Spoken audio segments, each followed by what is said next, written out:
فیصل آباد کی تحصیل جڑاں والا کے گاؤں 105 چک بنگے میں 27 ستمبر 1907 کو پیدا ہونے والے بھگت سنگھ کو جنگ آزادی کے اہم رہنماؤں میں شمار کیا جاتا ہے۔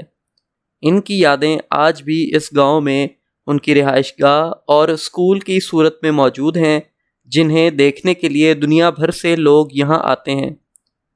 اس گاؤں کو جانے والی ذیلی سڑک کے آغاز پر بھگت سنگھ کے کارناموں سے مزین بورڈ یہاں سے گزرنے والوں کو اس عظیم ہستی کی یاد دلاتا ہے جس نے جوان عمری میں ہی انقلاب کی خاطر جان قربان کی تھی۔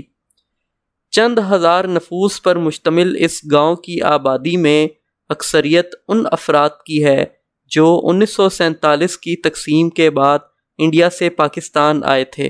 ان کے دلوں میں جہاں اپنے آبائی علاقوں کی یادیں بسی ہوئی ہیں، وہیں وہ اس بات پر بھی فخر محسوس کرتے ہیں کہ اب وہ اس گاؤں کے مکین ہیں جہاں جنگ آزادی کے ہیرو بھگت سنگھ نے جنم لیا تھا۔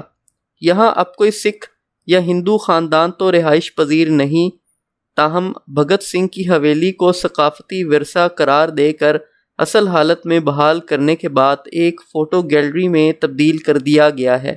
بھگت سنگھ کی پھانسی کو آج 90 سال گزر چکے ہیں، لیکن اتنے طویل عرصے کے بعد بھی برصغیر کے اس عظیم انقلابی کے نظریات اور جد و جہد کو تاریخ سے مٹایا نہیں جا سکا۔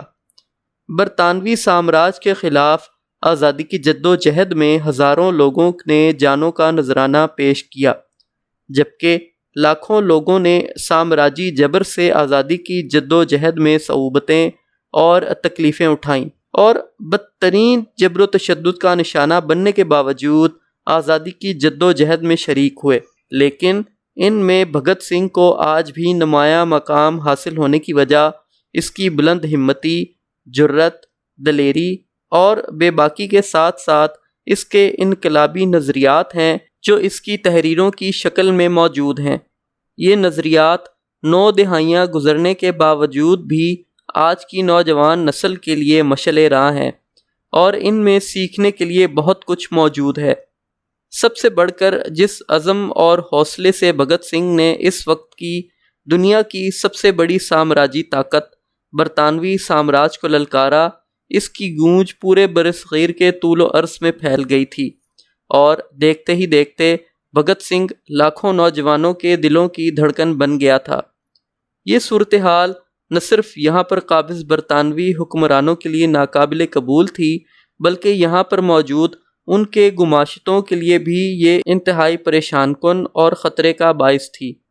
یہی وجہ تھی کہ بھگت سنگھ کے مقدمے کو جلد از جلد ختم کرنے کے لیے انتہائی اقدام کیے گئے، اور برطانیہ سے ایسی قانون سازی کروانے کی کوشش کی گئی کہ یہ مقدمہ جلد ختم ہو اور بھگت سنگھ کو ساتھیوں کے ساتھ ساتھ پھانسی دے کر اس سے چھٹکارا حاصل کیا جا سکے۔ اس کے لیے سامراجی طاقت نے اپنے ہی بنائے ہوئے انتہائی جابرانہ قوانین کو بھی روند ڈالا، اور تمام قانونی، اخلاقی اور انسانی حدود کو پار کرتے ہوئے 23 مارچ 1931 کو بھگت سنگھ اور اس کے 2 ساتھیوں سکھ دیو اور راج گرو کو رات کی تاریکی میں لاہور کی سینٹرل جیل میں پھانسی دے دی گئی۔ بھگت سنگھ کی لاش بھی اس کے ورثاء کے حوالے کرنے کے بجائے جیل حکام نے ہی نامعلوم مقام پر تلف کرنے کی ناکام کوشش کی تاکہ اس پھانسی سے بھڑکنے والی عوامی بغاوت کو روکا جا سکے۔ 91 سال کے کرتار سنگھ سرابا نے میجسٹریٹ کے سامنے بیان میں کہا تھا کہ اس کی پارٹی انگریز حکومت کو ہمیشہ کے لیے ختم کر دینا چاہتی ہے، کیونکہ یہ سرکار تشدد اور ناانصافی پر قائم ہے۔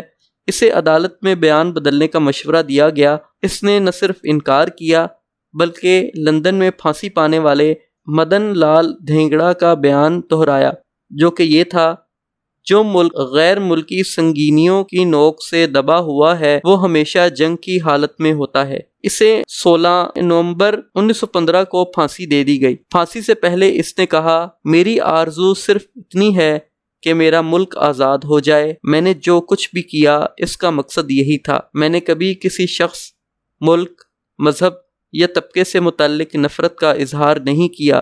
میری صرف ایک تمنا ہے، آزادی۔ بھگت سنگھ یہ کہانی سنتے سنتے جوان ہوا تھا۔ اس کی جیب میں اس انقلابی کی تصویر ہوا کرتی تھی۔ برطانیہ نے پہلی جنگ عظیم میں ہندوستانی نوجوانوں کو زبردستی فوج میں بھرتی کر کے اپنے مفادات کی لڑائی میں ان کو ایندھن کی طرح استعمال کیا، اور لالچ یہ دیا گیا تھا کہ جنگ ختم ہوتے ہی ہندوستان میں نئی اصلاحات نافذ کی جائیں گی، مگر اس کی بجائے جنگ ختم ہوتے ہی رولٹ بل نافذ کر دیا گیا، جس کے تحت سیاسی سرگرمیوں پر پابندی عائد کر کے انہیں بغاوت قرار دے دیا گیا۔ اس کالے قانون کے تحت کسی کو بھی گرفتار کیا جا سکتا تھا۔ قائد اعظم اور کئی دوسرے باضمیر ممبران اسمبلی نے اس بل کی مخالفت میں استعفیٰ دے دیا تھا۔ اس بل کے خلاف جلوس نکالنے والوں پر فائرنگ کی گئی، اور اس فائرنگ کے خلاف 13 اپریل 1919 کو جلیاں والا باغ میں ایک جلسہ منعقد کیا گیا۔ اس دن بیساکھی کا میلہ بھی تھا، جسے کسان منانے امرتسر آیا کرتے تھے۔ جنرل ڈائر نے یہاں ایک خونی کھیل کھیلا، اور ہندو، عیسائی، سکھ اور مسلمان، جن سب کی پہچان بس ہندوستانی تھی، انہیں گولیوں سے بھون دیا گیا۔ خون پانی کی طرح بہنے لگا اور باغ لاشوں سے بھر گیا۔ نہتے شہریوں پر فائرنگ اس وقت رکی جب گولیاں ختم ہو گئیں۔ شیر خوار بچوں سے لے کر بوڑھوں تک کی موت جنرل ڈائر کی غلام ہندوستانیوں سے نفرت کا منہ بولتا ثبوت تھی، جسے اس نے الفاظ میں گویا یوں ظاہر کیا کہ ایک بھی انگلش گولی ضائع نہیں گئی، جتنی گولیاں چلیں اتنے ہی ہندوستانی مارے گئے۔ کم سن بھگت سنگھ نے اس باغ سے شہیدوں کے خون میں رچی مٹی اٹھا کر ماتھے پر لگائی، اور تھوڑی سی مٹی ایک شیشی میں بھر لی۔ پھر وہ جہاں بھی گیا یہ مٹی اس کے ساتھ رہی، اور اسے کبھی چین نہ لینے دیا، اور وہ سوچتا رہتا شہیدوں کے خون بھری مٹی کی خاطر وہ بھی اپنی جان قربان کر دے گا۔ اس دن اس کے لہو میں وہ ناحق بہے خون کا بوجھ شامل ہو گیا تھا۔ رولٹ بل کے خلاف گاندھی صاحب سول نافرمانی کی تحریک لے آئے۔ یہ تحریک جلیاں والا باغ کے شہیدوں کی وجہ سے ایک ملک گیر تحریک بن گئی، اور اس میں کوئی شک نہیں کہ سوئے ہوئے ہندوستانیوں کو جگانے کا باعث بنی، جو 1857 کی جنگ آزادی کے بھیانک انجام کے بعد ایسی کسی تحریک کا خواب بھی نہیں دیکھتے تھے۔ اس تحریک میں خلافت اور کانگریس والے اکٹھے ہو گئے۔ قائد اعظم اس سب میں شامل نہ ہوئے۔ مولانا حسرت موہانی کہتے ہیں 1921 کا وہ دور تھا جب ملک قانون شکنی کے لیے بالکل تیار تھا۔ ہندو مسلم اتحاد ہو رہے تھے، اور تحریک عدم تعاون شہروں اور قصبوں سے نکل کر دور دراز دیہاتوں میں پہنچ چکی تھی۔ جب سے سامراج کے خلاف یہ مزاحمت چاروں طرف پھیلنے لگی تھی، تو گاندھی نے ایک دم تحریک سے بیزاری کا اظہار کرتے ہوئے کہا، مجھے سوراج سے بو آنے لگی ہے، اور ستیہ گرہ کو ہمالیہ برابر بھول قرار دینا شروع کر دیا۔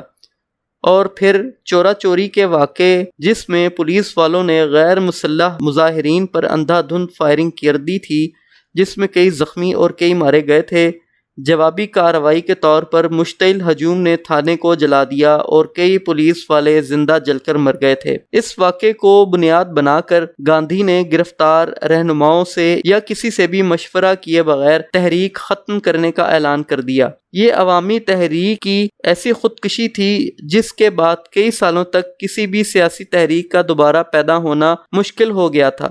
گاندھی کے اس فیصلے کو بزدلانہ اور منافقانہ سمجھا جانے لگا۔ بھگت سنگھ اور اس جیسے دوسرے نوجوان جو ایسی کسی مصالحت یا منافقت کو قبول نہیں کر سکتے تھے، انتہائی بددل ہو گئے۔ 30 کروڑ غلاموں کے اس دیس میں بھگت سنگھ بننے کے سارے لوازمات موجود تھے۔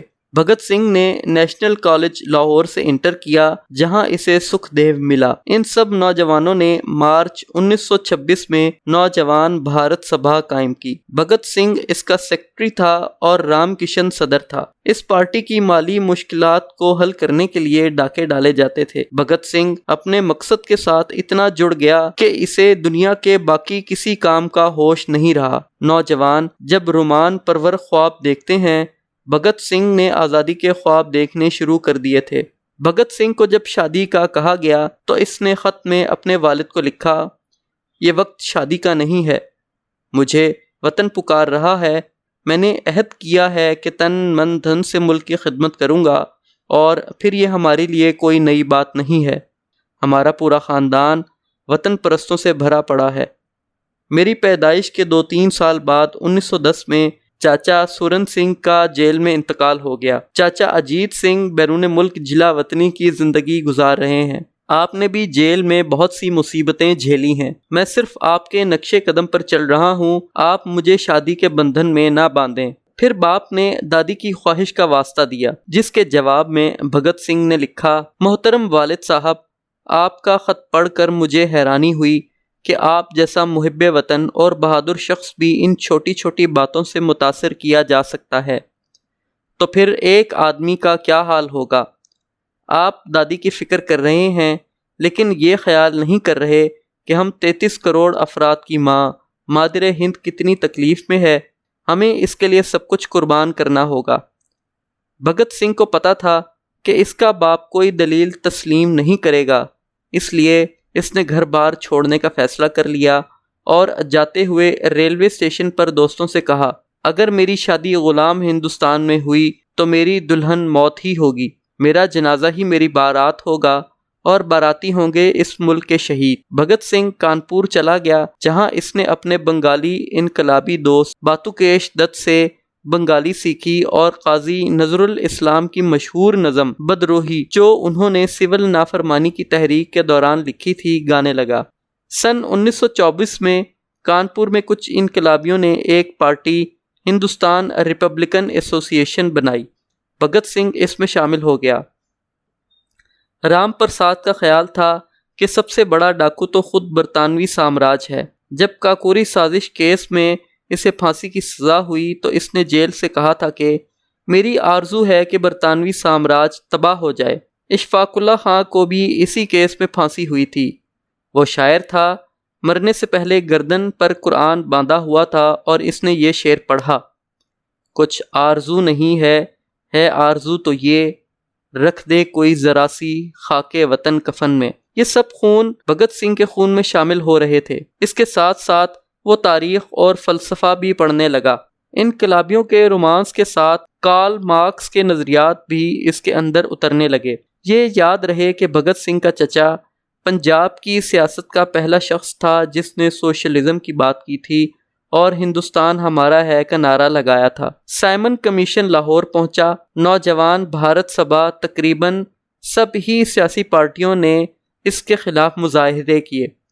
گورے ایس پی جے اے اسکاٹ نے پرامن مظاہرین پر لاٹھی چارج کا حکم دیا اور وہ اتنے غصے میں تھا کہ بوڑھے لالا لاجپت رائے کو خود مارنے لگا۔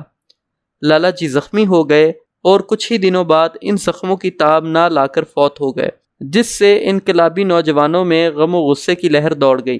HSRA کی میٹنگ میں لالت جی کی موت اور ہندوستانیوں کی بے عزتی کا بدلہ لینے کے لیے اسکاٹ کو گولی سے اڑا دینے کا فیصلہ کیا گیا اور یہ کام بھگت سنگھ کے سپرد کیا گیا۔ غلطی سے اسکاٹ کی بجائے سانڈرس کو مار دیا گیا۔ پوسٹرز پہلے ہی تیار کر لیے گئے تھے، اسکاٹ کا نام کاٹ کر سانڈرس کر دیا گیا۔ سینڈرس کی موت کے ذریعے لالا جی کے قتل کا انتقام لے لیا گیا ہے۔ انقلاب زندہ باد۔ ہمیں دکھ ہے کہ ایک انسان کو مار دیا گیا، لیکن یہ شخص ایک ظالم، قابل نفرت، غیر منصفانہ نظام کا حصہ تھا اور اس کو مارنا ضروری ہو گیا تھا۔ انقلاب کی قربان گاہ کو لہو سے دھونا بھی لازم ہے۔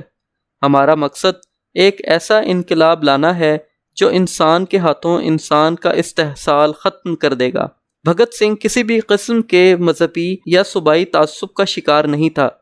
وہ تمام ہندوستانیوں کی آزادی کے لیے سرگرم تھا۔ جس دن اسمبلی میں مزدور یونینوں پر پابندی لگانے والے 2 غیر انسانی بلز منظور ہوئے، اسی دن بھگت سنگھ اور بی کے دت نے اسمبلی میں خالی سیٹوں کے اوپر بم پھینکے۔ جتیندر داس ایک بنگالی بم بنانے میں مہارت رکھتا تھا، وہ ان کا ساتھی تھا، جو بعد میں جیل میں 62 دن کی بھوک ہڑتال کے بعد مر گیا تھا۔ بہروں کو سنانے کے لیے دھماکہ ضروری ہے، فرانسیسی انقلابی کے یہ الفاظ دہرائے گئے۔ دلی مرکزی اسمبلی میں کیے جانے والے ان دھماکوں میں یہ خیال رکھا گیا کہ کوئی جانی نقصان نہ ہو اور اسی وقت دونوں نے خود کو گرفتاری کے لیے پیش کر دیا۔ بھگت سنگھ اور اس کے ساتھیوں نے جیل، پولیس اور عدالتوں کو سامراج کے خلاف آواز اٹھانے کا ذریعہ بنانے کا فیصلہ کر لیا تھا۔ جیل میں جب ہندوستانی قیدیوں کے ساتھ ناروا سلوک کو دیکھا تو ان سب انقلابیوں نے بھوک ہڑتال کرنے کا فیصلہ کیا۔ تاریخ کی سب سے لمبی بھوک ہڑتال کی گئی، جس کا عرصہ 100 دن سے بھی زیادہ ہے۔ عدالت کو اسی کی ناانصافیوں کے خلاف آواز اٹھانے کے لیے استعمال کیا گیا۔ جب بھگت سنگھ، سکھدیو اور راج گرو کو پھانسی کی سزا سنا دی گئی تو بھگت سنگھ کے والد نے وائسرائے سے رحم کی اپیل کی، جس پر بھگت سنگھ ناراض ہو گیا۔ اس نے کہا، میں چاہتا ہوں کہ مجھے جلد از جلد پھانسی دے دی جائے تاکہ میں جو انقلاب کا استعارہ بن چکا ہوں، زیادہ دیر زندہ رہا تو کہیں مدھم نہ پڑنے لگ جاؤں۔ کسی اور کو زخمی کرنے کی بجائے ہم جلد ہی انسانیت کی خاطر اپنی جان قربان کر دیں گے۔ قائد اعظم نے ان کی بھوک ہڑتال پر اسمبلی میں کہا، بھوک ہڑتال سے مرنا ہر شخص کے بس کی بات نہیں، بھوک ہڑتالی کا بھی ضمیر ہوتا ہے۔ بھوک ہڑتال کو ختم کرنے کے لیے مختلف غیر اخلاقی حربے آزمائے گئے، مگر وہ دھن کے پکے جو جوانی کے تمام جگنو، گلاب اور خواب چھوڑ کر اپنے تمام رشتوں کو بھول کر ان مشکلات کا سامنا کر رہے تھے، انصاف کی اس جنگ میں ہر سطح پر لڑ رہے تھے اور مطالبہ کر رہے تھے کہ ان کے ساتھ سیاسی قیدیوں والا سلوک کیا جائے اور بنیادی ضرورتیں مہیا کی جائیں۔ اب بھگت سنگھ اور اس کے ساتھی اپنی خود اعتمادی اور جرأت مندی کی وجہ سے ہندوستانی نوجوانوں کے ہیرو بن چکے تھے۔ 7 اکتوبر 1930 کو بھگت سنگھ، سکھدیو اور راج گرو کو پھانسی کی سزا سنا دی گئی اور انہیں لاہور سینٹرل جیل کے پھانسی وارڈ میں منتقل کر دیا گیا۔ اس فیصلے کا سب کو پہلے سے ہی علم تھا اور ان انقلابیوں کو بھوک ہڑتالیں کرتے، دھماکے کرتے، ڈاکے ڈالتے، مظاہرے کرتے بہت پہلے سے پتہ چل گیا تھا کہ موت ہی ان کی منزل ہے۔ ملک بھر میں اس سزا کے خلاف مظاہرے ہونے لگے۔ برطانیہ کا director of intelligence sir Horace Williamson اپنی کتاب انڈیا اینڈ کمیونزم میں بھگت سنگھ کا ذکر کرتے ہوئے لکھتا ہے، بھگت سنگھ نے کوئی غلطی نہیں کی تھی۔ قیدیوں کا کٹہرا ایک سیاسی پلیٹ فارم بن گیا تھا اور سارا ملک اس کے کارناموں سے گونج رہا تھا۔ ہر چھوٹے بڑے شہر میں اس کی تصویریں بک رہی تھیں اور وہ اپنی مقبولیت میں گاندھی کا مقابلہ کر رہا تھا۔ بھگت سنگھ اور اس کے ساتھیوں کی پھانسی کے حکم پر سر عبد القادر اور ڈنچا ملا نے دستخط کیے تھے۔ کرپال سنگھ غدار، جو غدر پارٹی میں شامل ہو چکا تھا، کی مخبری کی وجہ سے کرتار سنگھ وطن واپسی پر پکڑا گیا۔ دلی اسمبلی میں بم دھماکے کے بعد جب بھگت سنگھ کی پارٹی کے باقی ساتھیوں کو بھی گرفتار کر لیا گیا تو ان کئی انقلابی ساتھی جے گوپال اور ہنس راج وعدہ معاف گواہ بن گئے تھے۔ اس بات میں کوئی شک نہیں کہ ان غداروں کی منافقت اور مصالحت نے غلامی کے دور کو طویل کیا، اور آج بھی ایسے غداروں کی کمی نہیں۔ اس میں کچھ لوگ گاندھی اروین معاہدے کا بھی ذکر کرتے ہیں۔ کہا جاتا ہے کہ وائسرائے سے گاندھی نے صرف سول نافرمانی کی تحریک میں گرفتار قیدیوں کی رہائی کی بات کی تھی۔ بھگت سنگھ اور اس کے ساتھیوں کی معافی کی یا تو بات ہی نہیں کی گئی یا انہیں جلد از جلد پھانسی دینے کا مطالبہ کیا۔ بہرحال کانگریس کے اپنے تاریخ دان ڈاکٹر جی پٹا بھی ستیا رمیا انڈین نیشنل کانگریس کی تاریخ میں لکھتے ہیں کہ گاندھی جی نے خود وائسرائے سے فیصلہ کن انداز میں کہا کہ اگر ان لڑکوں کو پھانسی دے دی جاتی ہے تو بہتر ہوگا کہ انہیں کانگریس کے سیشن کے بعد پھانسی پر لٹکانے کی بجائے پہلے ہی لٹکا دیا جائے۔ اس سے ملک میں ہونے والے رد عمل کی حیثیت واضح ہو جائے گی، عوام کے دلوں میں کوئی جھوٹی امید نہیں رہے گی۔ کانگریس میں گاندھی اروین سمجھوتا اپنی خوبی کی بنا پر پسند ناپسند ہوگا، اور اس بات کو دھیان میں رکھتے ہوئے کہ تینوں لڑکوں کو پھانسی دے دی گئی ہے، عدم تشدد کے فلسفے کے پرچار کار نے کیپٹل پنشمنٹ کی مخالفت کیوں نہیں کی؟ کیا واقعی وہ بھگت سنگھ کی شہرت سے خوفزدہ تھے؟ سبھاش چندر بوس اپنی کتاب انڈین سٹرگل میں لکھتے ہیں، مہاتما گاندھی پر ان نوجوانوں کی زندگی بچانے کی کوشش کرنے کے لیے بہت دباؤ ڈالا گیا۔ سین فین پارٹی نے سخت رویہ اپنایا تھا اور پھانسی کی سزا یافتہ ایک آئرش قیدی کو رہا کرایا تھا، مگر مہاتما گاندھی جو بذات خود انقلابی قیدیوں کے ساتھ رابطہ رکھنا پسند نہیں کرتے تھے، اس حد تک نہیں جانا چاہتے تھے، جس سے وائسرائے کو اندازہ ہو گیا کہ بھگت سنگھ کی وجہ سے ان کے مذاکرات پر کوئی فرق نہیں پڑے گا، تو اس بات سے بہت فرق آیا۔ بھگت سنگھ کو کانگریس یا دوسری سیاسی پارٹیوں کے دوغلے رویے کا اندازہ تھا جو درپردہ سرمایہ کاروں کے مفادات کی حفاظت کرتی تھیں۔ عام لوگوں کو پوچھنے والا کوئی نہیں تھا۔ ان غریبوں کو اپنے فائدے کے لیے جلسے جلوسوں میں استعمال کر کے سرکار پر دباؤ ڈال کر اپنے فائدے حاصل کیے جاتے تھے۔ اس لیے بھگت سنگھ نے اپنے آخری دنوں میں نوجوانوں کے نام خط میں لکھا، انقلاب سے میرا مقصد موجودہ نظام اور ڈھانچے کو جڑ سے اکھاڑ پھینکنا ہے۔ اس کام کے لیے ہمیں حکومت کے اقتدار کو حاصل کرنا ہوگا جو اس وقت سرمایہ داروں کے ہاتھ میں ہے۔ عام لوگوں کی بھلائی اور اپنے آدرشوں کو عملی جامہ پہنانے کے لیے ہمیں اقتدار کی مشین کو مارکس کے اصولوں پر رکھنا ہوگا۔ یہی وجہ ہماری جد و جہد کا مقصد ہے۔ یاد رہے کہ بھگت سنگھ کی جد و جہد یا انقلابی تصور فقط برطانوی سامراج سے آزادی تک محدود نہیں تھا، بلکہ وہ انسان کو انسان کے جبر سے بچانے کی جنگ میں شامل تھا۔ وہ لادین ہو چکا تھا۔ اسے پھانسی سے پہلے کہا گیا کہ مذہبی ہو جاؤ، تو اس نے کہا کہ یہ تو بہت ہی گھٹیا پن ہوگا، اور اس کا مطلب یہ ہوگا کہ میں پہلے تکبر اور خود نمائی کی وجہ سے دہریہ تھا اور اب خوف سے مذہبی ہو جاؤں۔ اس نے کہا ہندو کو اگلے جنم کا لالچ ہے اور مسلمان اور عیسائی کو موت کے بعد کی زندگی کے حسین انعامات کے خواب دکھائے جاتے ہیں، لیکن میرا موت کو گلے لگانا زیادہ جرأت مندانہ قدم ہے کہ مجھے ان سب باتوں پر یقین نہیں، اور میری موت کے ساتھ ہی اس کی ایک زندگی کا سفر ختم ہو جائے گا۔ بھگت سنگھ نے سرکار سے جو واحد اپیل کی وہ یہ تھی کہ ہمیں پھانسی نہ دی جائے بلکہ گولیوں سے اڑایا جائے جیسے جنگی قیدیوں کے ساتھ ہوتا ہے، مگر افسوس ظالم سرکار نے اس کی یہ خواہش بھی پوری نہ کی۔ لاہور سینٹرل جیل، جہاں اب شادمان چوک ہے، وہاں سے 23 مارچ سن 1931 شام 7 بجے باقی 2 ساتھیوں کے ساتھ پھانسی دے دی گئی۔